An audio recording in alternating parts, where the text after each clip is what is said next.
Sirol ama oihaliba self-determination gi hak manghaliba Armed Forces Special Powers Act afaspa hai diba aki bagi masak oiraba act asina makatana asamak leiragadi piklaba Manipura kundaminariba yellow meeting mutkamani apam Manipura kasamakagani amari singgang kayang labukunay ama soy na warat lagani.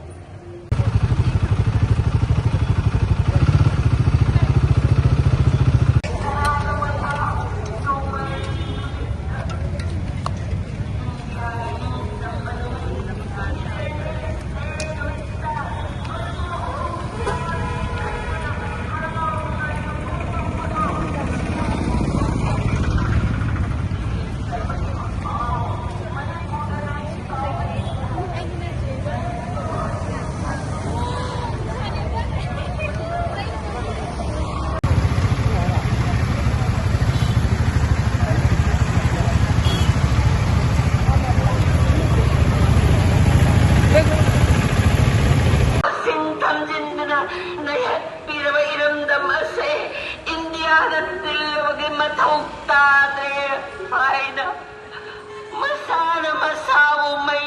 hazado na kung dang sansin ki. Matang ginamit, lisingani su na mari, agas ki sa isa't taragataru, niyang ihing bagi hagkidamag sansin ki ba? Atawa pebang sitarandan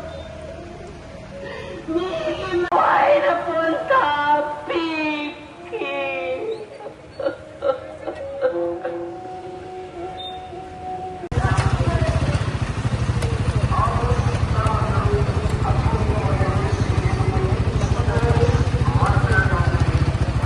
Sidagi amu balengak loktok na ba himbagi hak layhan na ba chaitin chaina layta ba intabi kolaubo manda tamduna mikatoklo iritasing tuntaduna layrabumsi hogatlo sintarabumsi pwede lamdam sige mapari oina kamdana sahi kudingi agastara taruk na lakpada Bebam Chittaranjan na Manipur apun madagi Armed Forces Special Power Act 1950 ay sa loktu haiba pandam da madugi demand da masana masabu thaw hajillaga akoi miyam gi lamjing maraw na hawai tha ke adu mahanga tori basi yamna akoi bharat sarkar ri kai ngai oridi bharat ki ning tambagi nimit independence day nimitta adu bharat ki awang mapok kham thema chidai da leiba Manipur ko leiba amada bharat ki अखोई आइन हाइबा अपस्पा सिना मणिपुर की मियामबु इसांग सिता ओट नैबा हाटपा नुपी की इज्जत खोंगोय नबा कया तौबो लाखुदना नखोई भारतना निंखा तंबगी हराव मथोई काब निमित ओइजरबसु अखोई मणिपुर देदी ओपी नैबा लेबिरेबा मियोय कांगबु मन याम वाना हिंगी हैबदु अखोई मदुना मेसेज अमा भारत की मियाम खगदा मणि पृथ्वी की मियाम दा अदु मथो गोपेफम चितरंजना अखोई पीखिबनी अपस्पा आइबसी मयाम ने खलरे मालिंग फोम दसनदे करिगिना गंदा अपस्पा की मचिन जाति मियोयबगी थवाई मियोयबगी ई नुपीगी इज्जत हाइबसिना अपस्पा की मचिन जा ओइबिना हाइबा अपस्पा से मणिपुर दे लेबदगी अदुगी मचिन जा तो मणिपुर की मियाम दगी मियोय क्या की थवाई मियोय क्या की ई नुपी क्या की इज्जत सुम्मा अपस्पा की मचिन जा ओने सुन हुमले पजदा अथबो चिदरजन खांग बंगमक्तरबगी अदुगुम्बा अपस्पा दो मणिपुर की मफम सिदा लौथो तगदी नै भारतना अदुगुम्बा इंडिपेंडेंस डे 15 अगस्त निंखा तंबगी आराव तुवाइबा नुंगाइबा पांगथोइसे वन थो मणिपुर वन थो ओइते हाइदना भारत की अदुगुम्बा थवंगदु मायक्ता मसारा अखोगी हक्चांगी मैरा ओइने ह्यूमन ट्रस्ट ओरगा थवाई थाखिबने अदुगी निमित्तो ngasi ningsingbo ओइना लिसिंगनी मरीदा चित्ररंजन थवाई थाखिबो निमित्तो लिसिंगबो ओइना एमएसएफ न सिलगा स्टूडेंट्स मार्टी द माइना को मातोइ सुबा थौरम बे पांगथोइबा सिदा कोई सरुक याजबा लाचबने असि यामना तसेंगा एमएसएफ न तोइबा थौरम असि यामना फजबा थबक वखलोल अमने खंजै मरंदी चित्ररंजन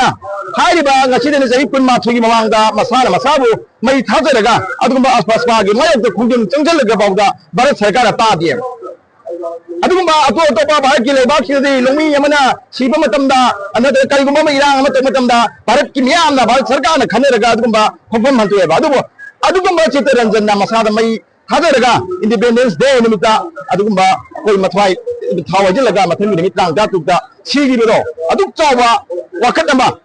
पीर फावदा भारत सरकार ngasi फावा खंखिन उछने दे लेबुदना ngasi मणिपुर दा आइन अखोई की अपस्पा से तुम चखरे लेदी अखोई मणिपुर की मियाम ngasi हंगे वांगदी कयाम कोइना अपस्पा की मचिन जाक कोई पीगी देनो अखोई मियोय के अपस्पा की मचिन जाक थवाई के आपी के दोरी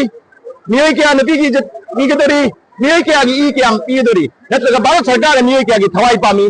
मियोय के आगी ई पामी नपी के आगी इज्जत खोंगोय नबा इज्जत लो पामी हाइबसे अखोई ngasi हंगबगी चपचाव मतम ओरबने अदुना सिगुम्बा भारत सरकार मालेंगे होमग सनद्रबा अदुग मणिपुर की मियाम नसु याद्रबा अदुगुम्बा अपस्पा से खुदक तलक थोकदब हाइबा फिरेप से मणिपुर की मियाम ना अखोय लेंग लेदी हाइबा वफम सिमसु हमजरे मणिपुर स्टूडेंट फेडरेशन में सरकी प्रेसिडेंट विजयने ngasi स्टूडेंट मातदम दे 2025 को मई लेना तो पेगम चित्ररंजना रो मतोगा तो स्टूडेंट मंग काई कुदि मसीदा एमएसएफ ना थमनि वफम दे मियोय बदि लायरना वाई पानबा वखन खन मंगंबा कुदि मंगना हा पुन यावदबा मरोम दो मनी तमना जब पुसिन पाम मदुबो मणिपुर की मियाम दे लेट लो ने हाइबा आपुस स्ट्रीम फॉर एक असे मणिपुर खुंजनदुना मियाम की पुंसी जमदरबा पुंसी कयामा आपु स्ट्रीम फॉर एक की मरुमदा हवान पोता या पीक मसी मतुंगदा अखोय निक्सिंग बयाबसे अदुंगै इंडिया की मनिंग तम नुमित अगस्त की तारीख 15 लिसिंग अनि मरीदा चिंखत्की मचु अहुंग की फिरान दुबो यानिंगदबो लोइनना मसान मसाब मई थाजदुना हवान पोता पीखिबा अथवो पेबम चित्ररंजन मंगांग अखोय खुदि मंगना काफदे मसी की लिगलम अखोयना तुम इनबा चुंगनी ने लवे Manipur ngasi phokta ampu step or ek samjalak ni si 1980 gi September gi 9 gi thumlakpa sahi sangna thamlaklaba ek ama khangni masida langhobu gi mingda miyam